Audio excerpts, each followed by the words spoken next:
मैं डॉक्टर सुधा मित्तल। बच्चों, अपन एक क्वेश्चन करेंगे। एंटरप्रेन्योरशिप के अंदर टॉपिक है आपका पूंजी संरचना, कैपिटल स्ट्रक्चर। कैपिटल स्ट्रक्चर से क्या तात्पर्य है पूंजी संरचना से, और इसको प्रभावित करने वाले कौन से तत्व हैं, आज इसी के बारे में अपन अध्ययन करेंगे। पूंजी संरचना प्रक्रिया किसी संस्था में विभिन्न वित्तीय स्रोत प्रक्रिया है।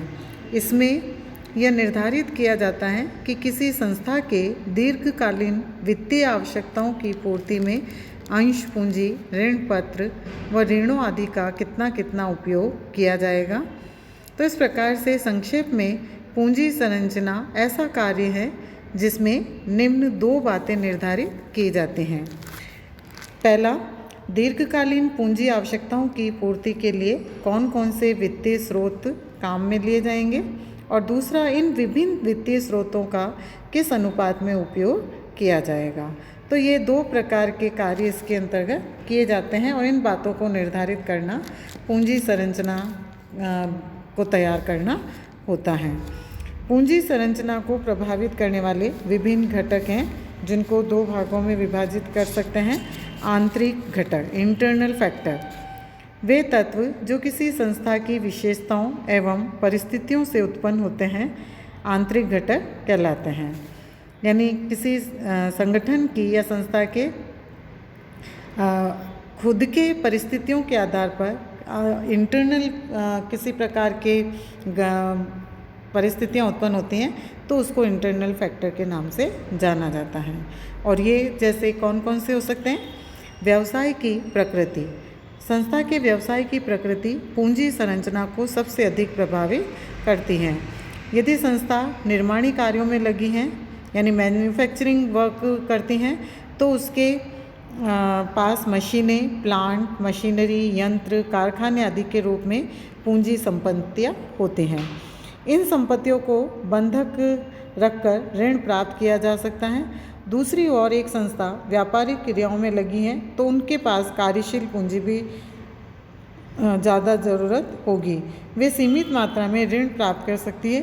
उन्हें समता या पूर्वाधिकार अंशों से काम चलाना छोटे आकार की संस्थाओं में पूंजी पर ही निर्भर रहना होता है। वृहद स्तरीय संस्थाओं को बड़ी साख होती हैं और स्थायी संपत्तियां भी अधिक होती हैं, अतः उन्हें ऋण आसानी से उपलब्ध हो जाता है।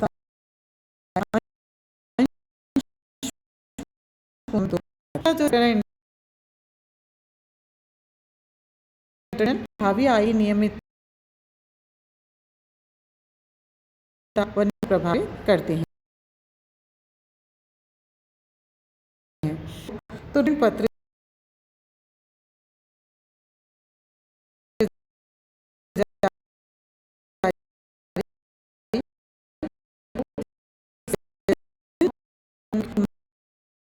की स्पर्धा हो, तो उन संस्थाओं को अंश पूंजी पर ही निर्भर रहना होता है, परंतु एकाधिकार या सीमित आपूर्ति वाली संस्थाओं में लाभ अधिक निश्चित व नियमित रूप से होता है, तो ऐसी संस्थाएं ऋण अनुपात ज़्यादा रख सकते हैं। चौथा है पूंजी की लागत। पूंजी के स्रोत का चुनाव या उनका मिश्रण इस प्रकार करना चाहिए कि न्यूनतम लागत पर पूंजी प्राप्त हो सके। फिर इसके बाद है जोखिम। जब स्थायी पूंजी लागतें, ऋणों पर ब्याज बढ़ती हैं, तो व्यवसाय की जोखिम भी बढ़ती हैं। अतः अगर व्यवसाय ज़्यादा जोखिम उठाने की स्थिति में न हो, तो ऋण व अंश पूंजी में संतुलन रखना चाहिए। अगर लाभदेयता अच्छी हो, तो ऋण अनुपात बढ़ाया जा सकता है। संस्था की संपत्ति का ढांचा, स्थायी संपत्तियों व चल संपत्तियों का अनुपात भी पूंजी संरचना को प्रभावित करता है। जिन संस्थाओं में स्थायी संपत्तियां अधिक होंगी, ऋण आसानी से प्राप्त किए जा सकेंगे। चल संपत्तियों को बंधक रखना कठिन होता है। जहाँ चल संपत्तियाँ अधिक हैं वहाँ समता पूंजी पर निर्भर रहना होगा। संस्था की आयु, कम आयु की नई संस्थाओं में जोखिम अधिक होती हैं व बाजार में ख्याति अपेक्षाकृत कम होती हैं। फलतः उन्हें ऋण प्राप्त करने में कठिनाई आती हैं, अतः उन्हें अंश पूंजी पर निर्भर रहना होता है। पुरानी ख्याति प्राप्त संस्थाएं ऋण पत्रों व ऋणों के धन जुटा सकती हैं, अतः वे ऋण का पूंजी में अधिक अनुपात तय कर सकते हैं। व्यवसाय पर नियंत्रण की इच्छा, यदि प्रबंधकों की इच्छा कंपनी पर पूरा नियंत्रण रखने की है तो अंश पूंजी से ही पूंजी प्राप्त करेंगे। इनमें से अधिकांश अंशों पर स्वयं का नियंत्रण रखेंगे। शेष वित्त की पूर्ति पूर्वाधिकार अंशों का ऋण पत्रों के निर्गमन से पूरी करेंगे। इसी प्रकार से भावी योजनाएं, यदि भावी विकास व विस्तार की व्यापक संभावनाएं हैं तो समता अंश से ही पूंजी प्राप्त करनी चाहिए। बाद में विकास की ज़रूरतों को देखते हुए पूर्वाधिकार अंशों व ऋण पत्रों का सहारा लिया जा सकता है। इससे व्यवसाय पर नियंत्रण भी रहेगा और सुविधा अनुसार लाभांश व ब्याज की दायित्व बढ़ाया जा सकेगा। प्रबंधकों की क्षमताएं, कुछ प्रबंधक अधिक जोखिम उठाने की क्षमता रखते हैं पर कुछ सामान्य जोखिम उठाने तक सीमित रहते हैं। अधिक जोखिम क्षमता वाले प्रबंधक ऋण का दायित्व उठा लेते हैं। कम क्षमता वाले प्रबंधक समता अंश तक निर्भर रहते हैं। प्रबंधकों के चातुर्य, अनुभव, निर्णय क्षमता, अनुभव, स्वभाव व प्रेरणा आदि का स्तर प्रबंधकों में भिन्न भिन्न होता है। प्रबंधक एक ही जोखिम का मूल्यांकन अलग अलग नज़रिए से करते हैं, इसलिए ऋण व वित्त व्यवस्था के बारे में सोचते हैं और पूंजी संरचना प्रबंधकों की आयु, आत्मविश्वास, महत्वाकांक्षा, विचारों की कट्टरता पर भी निर्भर करता है पूंजी संरचना कैसे होगी। इसके बाद है कार्य की स्वतंत्रता। जो उद्यमी व्यवसाय के संचालन में अधिक स्वायत्तता चाहते हैं वे कभी विस्तृत समता पूंजी नहीं रखते हैं। वो समता पूंजी उतनी ही जारी करते हैं जितनी वे व्यवसाय पर पूर्ण नियंत्रण रख सके। शेष वित्त व्यवस्था ऋण पत्रों या पूर्वाधिकार अंशों से करते हैं। फिर उसके बाद है ऑपरेटिंग रेशो, परिचालन अनुपात। परिचालन व्ययों का शुद्ध विक्रय राशि से अनुपात भी पूंजी संरचना को प्रभावित करता है।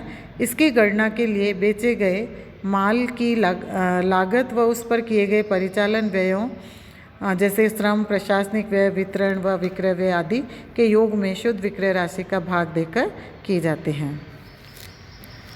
समता व्यापार की नीति, कुछ उद्यमियों की यह नीति होती है कि वे समता पूंजी पर कम रखें व ऋणों की मात्रा ज़्यादा रखकर ज़्यादा लाभ कमाएं। चूँकि ऋणों पर ब्याज का स्थायी खर्च होता है पर वह स्थिर होता है। एक निश्चित ब्याज राशि देने के बाद शेष लाभ पर ऐसी नीति के कारण होगी। दंती अनुपात की स्थिति, कैपिटल गियरिंग रेशो, कुल पूंजी में समता पूंजी व ऋण पूंजी के बीच अनुपात को दंती अनुपात कहते हैं। यदि समता पूंजी कम व ऋण पूंजी अधिक है तो उच्च दंती अनुपात होता है। इसके विपरीत ऋण पूंजी अंश पूंजी के कम हो तो निम्न दंत पूंजी होता है। सट्टे की प्रवृत्ति वाले व्यवसाय उच्च दंत अनुपात फलतः समता पूंजी रखने में सफल हो जाते हैं व सट्टे से लाभ कमाते हैं। सेकंड जो फैक्टर हैं, तत्व हैं, वो हैं बाह्य तत्व या एक्सटर्नल फैक्टर्स। इसमें है पूंजी बाजार का वातावरण। विकसित व तेजी के पूंजी बाजार में अंशों का विक्रय करना आसान है। ऐसे में अंशों का मूल्य ही काफ़ी ऊंचा रहता है, अतः अंशों का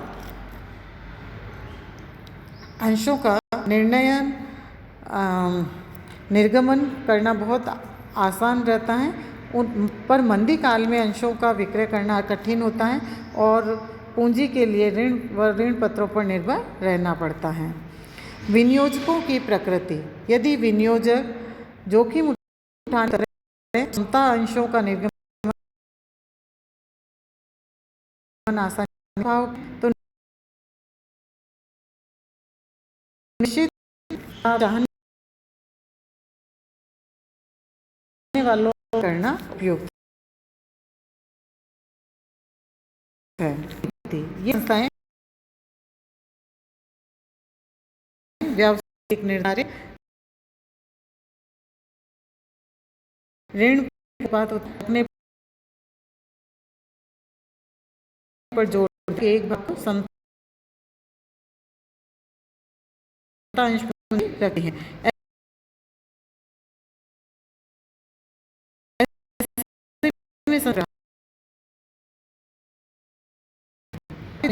पूंजी निर्गमन है जिसमें समता अंश, पूर्वाधिकार अंश व ऋण पत्र आदि के निर्गमन की व्यवस्थाएं करनी रहती हैं, जिनका पालन भी आवश्यक होता है। आय कर की दरें, ऋण व ऋण पत्रों पर ब्याज को व्यवसाय की आय में से घटाने का अधिकार होने से संस्थाएं इन्हें ज़्यादा जारी करती हैं। फलतः पूंजी में ऋणों का अनुपात ज़्यादा रखा जाता है। पूंजी निर्गमन की लागत, अभिगोपन, कमीशन, दलाली, ऋण पत्रों का बट्टा, ऋण पत्रों के शोधन पर प्रीमियम, ब्याज की दरें आदि पूंजी निर्गमन की लागतें हैं और ये लागतें भी पूंजी संरचना को प्रभावित करते हैं। व्यवसाय के विस्तार की योजनाएं, यदि भावी विस्तार योजनाएं हैं तो प्रारंभ में अंश पूंजी कम रखनी चाहिए व ऋण पूंजी को अपेक्षाकृत ज़्यादा रखना चाहिए। इससे विनियोजकों को अधिक लाभ मिल सकेगा। वे सभी विस्तार कार्यक्रमों के लिए आसानी से पूंजी उपलब्ध करवाने को तत्पर रहेंगे। और लास्ट इसमें बाजार में विद्यमान प्रतिस्पर्धा, बाजार में विद्यमान प्रतिस्पर्धा का सामना करने पर कई बार अंश पूंजी कठिनाई से प्राप्त होती हैं। उन संस्थाओं में लाभों में अनिश्चितता होती है, अतः ऐसी संस्थाओं को समता अंश बेचना कठिन होता है। फलतः उन्हें ऋण व ऋण पत्रों से ही अपनी वित्तीय ज़रूरतें पूरी करनी पड़ती हैं। सामान्य प्रतिस्पर्धा होने पर सभी अंश निर्गमन का विकल्प भी प्रयुक्त करना आसान होता है। तो इस प्रकार से ये दो प्रकार के फैक्टर हैं, घटक हैं, जो पूंजी संरचना को प्रभावित करते हैं।